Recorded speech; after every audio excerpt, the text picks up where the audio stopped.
C'est pas normal. Une situation vous déplaît, vous en avez gros sur le cœur, vous êtes exaspéré par un certain nombre d'événements. Radio Côte d'Ivoire vous ouvre une lucarne pour crier votre mécontentement dans le bon ton, la courtoisie et le respect. Je rencontre le collège des professeurs. On dit code d'inscription en ligne, fiche de renseignement, affecté de l'élève, 6e et 5e, kit d'inscription des affectés de l'élève, 20 000, livret scolaire, RAM, chemise cartonnée et enveloppe timbrée. Je vous tiens compte de cela. La ministre a dit que vous payer.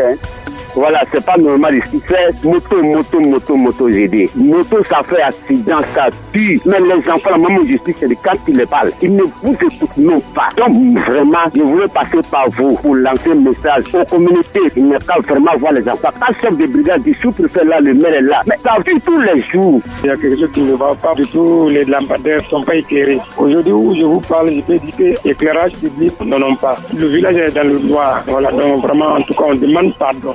Notre lampadaire, c'est mon cri de cœur. C'est pas normal.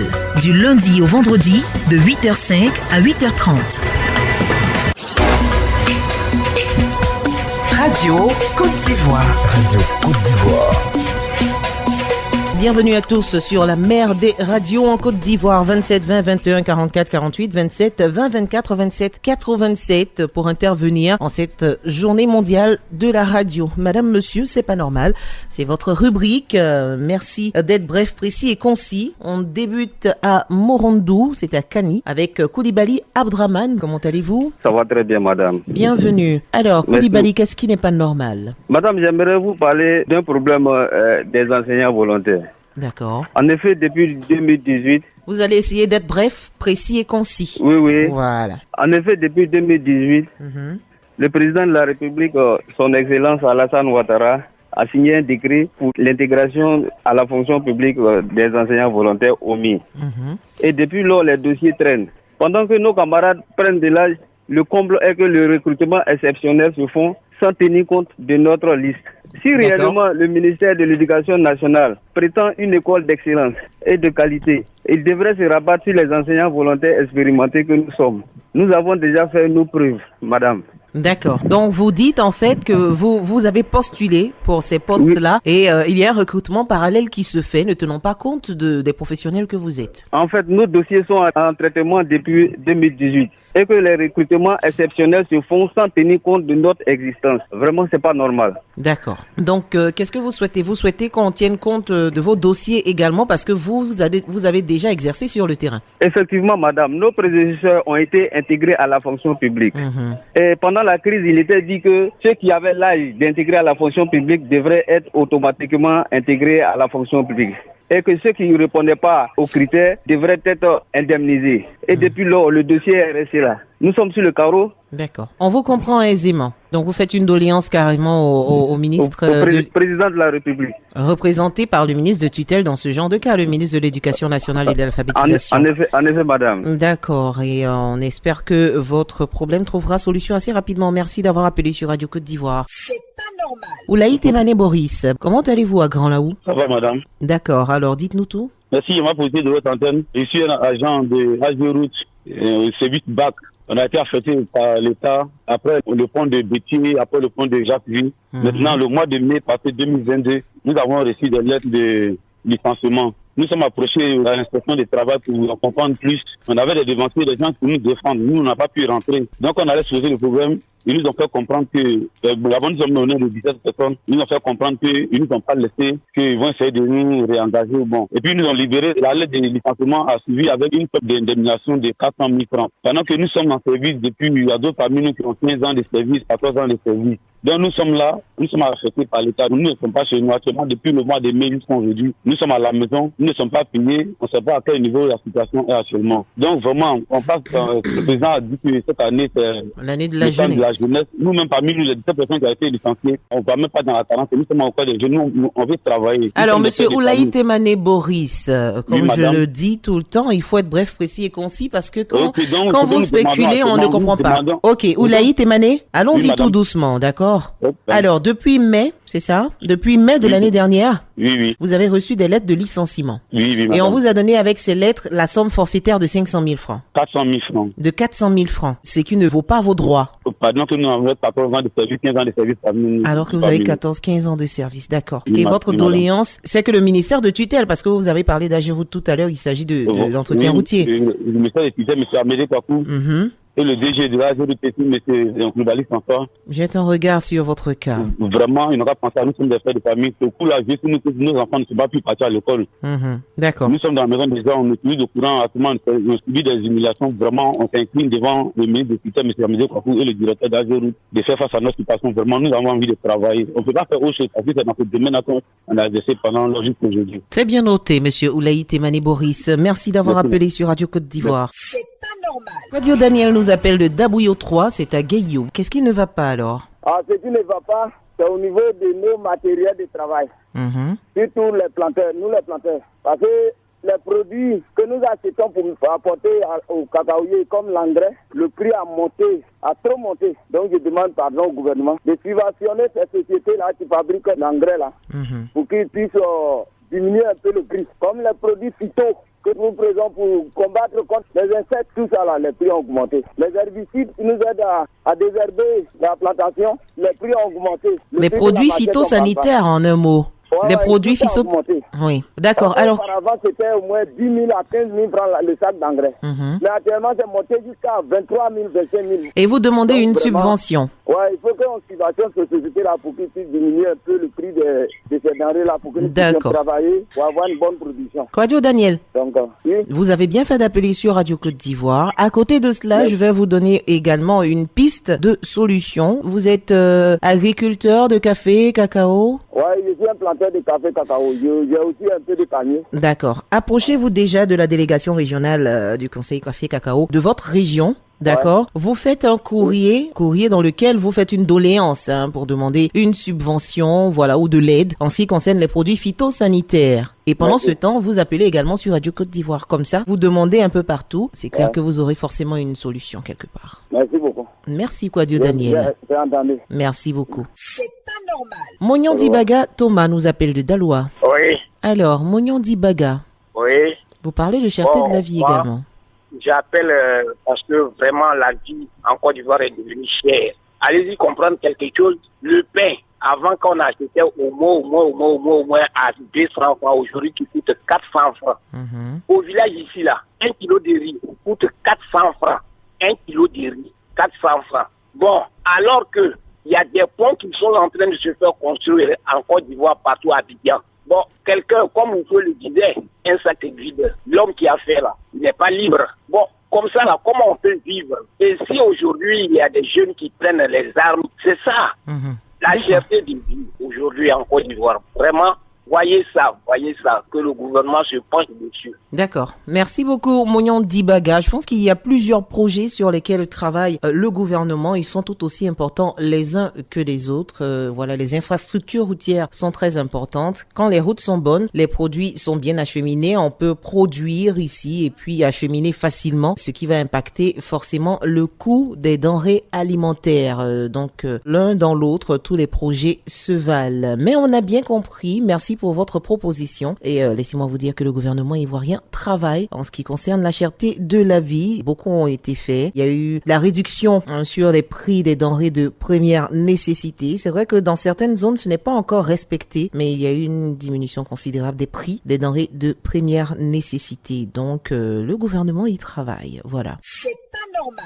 Mouka Sasso, je vous en prie. Comment ça va? Je vais très bien, merci. Et vous? Ça va très bien, merci beaucoup. Alors, qu'est-ce qui n'est pas normal? Qu'est-ce qui ne va pas? Ok, nous appelons ce matin-là, c'est vraiment pour supplier le président de la République.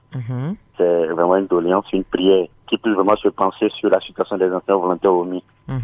Et comme depuis 2018, effectivement, ce dossier-là avait normalement devait être validé depuis longtemps, jusqu'à preuve du contraire, non. Et pour dire que dans le mois de mars de l'année 2022, nous avons adressé un courrier à notre ministère de tutelle, Madame la ministre, et nous avons été reçus par son chef de cabinet, et qui lui nous a envoyé auprès de son conseil technique, en tout cas qui nous a entendu. Et l'affaire ça va qui doit faire remonter le dossier auprès de Mme la ministre. Et jusqu'à preuve du contraire, rien. Normalement, c'est pour que le président vraiment ait un penchant sur vraiment la situation des enseignants volontaires qui se meurt du jour au lendemain. D'accord. Vous êtes le deuxième intervenant qui parle de ces enseignants volontaires là, Monsieur Mokassasso. Merci d'avoir appelé. On espère qu'une solution sera rapidement trouvée pour vous. C'est pas normal. Ouattara Ahmed est à Bouna. Vous allez bien? Oui, ça va. Et chez vous là-bas? Ça va très très bien, merci beaucoup. Dieu merci. Qu'est-ce qui ne va pas, dites-nous? Souvent, on a des soucis ici au niveau de l'hôpital aussi, de la santé urbaine là. Souvent, les gars vont couper l'eau, souvent les gars vont couper l'électricité. Ah bon? Donc, il faut que le gouvernement se penche vraiment sur ce problème-là. Souvent, ils ont les vaccins dans les frigos. Maintenant, du coup, les gars viennent couper le courant. Ah, mais c'est... Que c'est pas payé. Les factures sont pas payées. C'est à Bouna même? Oui, c'est Bouna. C'est à Bouna même. D'accord. C'est le centre urbain. Ils ont fait un nouveau centre de santé là. Voilà. Donc, il s'agit du nouveau centre. On a des problèmes sur ce côté-là. D'accord. Oui. Je pense que le ministre de la Santé, de l'Hygiène publique et de la couverture maladie universelle est vraiment interpellé dans ce genre de cas. Parce que sans courant, sans eau, un hôpital, c'est pas terrible. Hein. C'est pas je vais avoir. Oh, il risque d'avoir le pire, au lieu qu'on y recouvre la santé. Merci beaucoup Ouattara Ahmed. Donc le nouveau centre urbain, il y a des soucis d'électricité et d'eau. Donc merci chères autorités de vous pencher sur ce cas, c'est à Bouna. C'est pas normal. On dit à Youa Lazare, Ouattara, ça va? Oui, ça va très bien. Je regarde sur mon programme qui ne trouve jamais solution. Je vais parler du cas de la route. Actuellement, il ne pleut pas. Si le stade du Côte d'Ivoire fermé un peu les gros pour y voir là. Ça peut faire la paix. Si jamais que la pluie déclenche, ça c'est le chaos de la région. Non, pardon. Donc la route est dégradée. Tout à fait. Tous les fonds trop. Les creux. Les gros trous là. D'accord. Les fonds des bas-fonds là. Après de forcer, ça devient trou. D'accord. Donnez-nous l'axe. De Para-Tabou, de Para-Giglo. C'est ça, Zagné là même. C'est un calvaire. Donc Para-Giglo-Tabou. C'est ça, la région là est totalement enclavée. D'accord. C'est bien noté Nzi à Youa Lazare et puis ne perdez pas espoir. Ne perdez pas espoir. Voilà. Merci beaucoup. C'est pas normal. Kwasi Brou Laurent, vous nous appelez de Yadekro. Bienvenue. Oui. Yadekro, c'est à combien de kilomètres de Diokwe? 3 kilomètres là, mais c'est le département de Diokwe. C'est un département de Diokwe. Alors dites-nous, qu'est-ce qui ne va pas là-bas? Oui, c'est à faire le problème de l'eau. On n'a pas pompe ici. Allez là, ça fait 3 mois, les femmes jusqu'à payer l'eau dans 2 kilomètres. D'accord. Ouais, il demande des tailles, il n'a qu'à faire un effort, il n'a qu'à faire pompe pour nous. D'accord, donc il n'y a pas d'eau du tout? Il n'y a pas d'eau, aucun forage n'a été fait? Oui. D'accord. Donc à Yadekro, c'est un département de Diokwe. Il n'y a pas d'eau, voilà. Il n'y a pas de pompe même. Oui, jamais. Ce qui n'est pas évident parce que l'eau est source de vie. Donc, on va interpeller les responsables de l'ONEP déjà pour pouvoir vous faire des pompes et puis après, au fur et à mesure, arriver à un château, pourquoi pas. Merci beaucoup, Kwasibrou. C'est pas normal. Tiédé Joseph, pas tout le pleu. Alors, Tiédé Joseph. Oui. On vous écoute. Ça ne va pas concernant la carte SEMU. Expliquez-nous. Et nous sommes de l'assurance SEMU. On nous prélève de l'argent et qu'on ne peut même pas avoir des médicaments au sein de l'hôpital, ni à la pharmacie qui est en place, qui a tout le plus. Quand vous dites que vous ne pouvez pas avoir des médicaments, est-ce que les médicaments qu'on vous prescrit ne sont pas, pris en compte? La pharmacie en place ne prend pas en compte la SEMU. C'est ça qui m'étonne. Donc si rien n'est à l'hôpital, on ne peut pas s'approvisionner. D'accord. Alors qu'on nous prélève de l'argent chaque fin de mois. Ça c'est vrai. C'est à quel hôpital? L'hôpital de Tout-le-Pleu. Tout-le-Pleu, oui. C'est le seul hôpital là-bas? Oui, c'est le seul hôpital général de Tout-le-Pleu, oui. L'hôpital général de Tout-le-Pleu. D'accord. Oui. Merci de dénoncer ce problème. Je pense que l'information sera remontée et puis après information prise, on pourra pallier le problème. Merci Tiédé Joseph. Donc au grand hôpital général de Tout-le-Pleu, certains patients n'arrivent pas à avoir des médicaments avec la carte CMU. C'est pas normal. Diomandé Sinkis. Oui. Bonjour, vous nous appelez de Dibadougou, c'est à Dioko également? Oui. D'accord. On vous écoute, vous parlez santé aussi. Oui, nous, moi, c'est à 17 km de Dioko. On n'a pas de centre de santé. C'est un village de 4000 habitants. Vous n'avez pas de centre de santé? On n'a pas de centre de santé. Et quand vous devez vous soigner, vous faites comment? Vous allez à Diokweville? Oui, c'est ce qu'on fait. D'accord. Et donc, vous demandez au ministère de la Santé de vous doter quand même d'un centre urbain ou d'un centre communautaire. C'est bien noté. C'est une grande doléance. Voilà, pas évident d'aller assez loin pour se faire soigner, surtout quand on n'a pas de force, quand on est malade, on n'a pas vraiment de force. Donc c'est une doléance de la part de Diomandé Sinkis. Ils ont besoin d'un centre de santé à Dibadougou. C'est un département de Diokwe également. C'est pas normal. Cassie Lucien, vous nous appelez d'Aboisseau. C'est pour dénoncer un peu la cherté de la vie. Tout à l'heure, il y a un intervenant qui en a parlé. Vous avez prouvé que l'État a des priorités, il y a des routes à faire, ceci, cela. Non, j'ai pas dit qu'il y a des priorités. N'est pas libre, hein. La vie est extrêmement chère. Monsieur Cassie Lucien. Oui. Petit rectificatif. J'ai pas dit que les routes sont prioritaires. Je dis tous les projets sont aussi importants. Oui. Voilà. Donc, ce sont mes propos. Il ne faudra pas travestir les propos. Tous les projets sont aussi importants et ils se font en même temps. Je comprends. Je comprends les projets sont importants. Oui. Mais un peuple vraiment qui a faim, actuellement le pain de 200 et de 150, ça passe à 200 francs. Tu vas payer 2 pains, ça fait 400 francs. Pour quelqu'un qui a une famille dans d'autres pays, il faut 3 pains. Vous voyez le déjeuner déjà ce que ça fait. Mais dans certains pays, avant, quand on augmente une marchandise qui coûte peut-être 500 francs, on augmente de 50 francs. Mais actuellement, la quelque chose qui coûte 500 francs, tu vas payer maintenant 200 francs. Mais où allons-nous? Le peuple souffre extrêmement, c'est vraiment dangereux. Il ne faut pas qu'on nous voit la face avec les routes et les ponts, etc. Le peuple a faim, c'est vraiment sérieux, madame le journaliste. Le peuple a faim, c'est sérieux. Monsieur Cassie Lucien. Tout est cher, oui. Ah oui, c'est vrai, tout est cher. Ah, on vous comprend. Est-ce que vous avez suivi la radio la semaine dernière? En ce qui concerne... Radio tous les jours, mais je sais pas de quoi vous... D'accord, surtout concernant le pain dont vous parlez. Oui. On a évité de justesse une grève des boulangers. Oui. Voilà, et cette semaine, le président de la République doit les rencontrer pour qu'ils puissent trouver ensemble une solution afin de revoir le prix de la farine, par ricochet, le prix du pain. D'accord? Oui. Donc ça, déjà, c'est en train de se faire. Il y a des denrées de première nécessité, notamment le riz, l'huile, dont les prix ont considérablement baissé. Et les choses se font au fur et à mesure. C'est ce que j'ai dit tout à l'heure à l'autre auditeur. Tous les projets se valent et se font au fur et à mesure. Sinon, quand on parle des routes, on pouvait faire toutes les routes de la Côte d'Ivoire, mais ça se fait au fur et à mesure. En ce qui concerne le pain qui est devenu cher, Dieu merci, le gouvernement ivoirien s'en charge avec à sa tête la première autorité, le président de la République qui a décidé de rencontrer les pâtissiers boulangers, voilà, pour essayer de pallier ce problème. Et au fur et à mesure, tout ce qui est facilement accessible et comestible, les prix seront diminués pour le plus grand bonheur des Ivoiriens. C'est pas normal. Kofi Jean-Claude, on termine avec vous. Vous nous appelez Dany à Sikasso.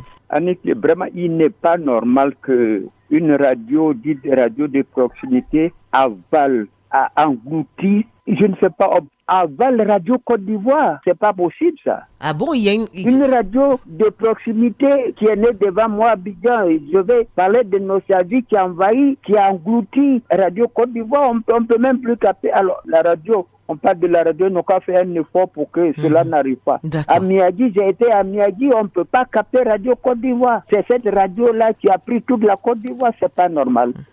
Alors, il faut faire un effort pour que la radio nationale puisse pas être envahie par cette radio. Je suis désolé de le dire, mais c'est la réalité. Vous avez totalement raison. Merci beaucoup, Kofi Jean-Claude, et on va se hâter de résoudre ce problème afin que vous puissiez avoir accès à votre radio. Merci, Annick. Madame, monsieur, merci de choisir Radio Côte d'Ivoire, la mère des radios comme canal. C'est pas normal, c'est tout pour aujourd'hui. C'était C'est pas normal,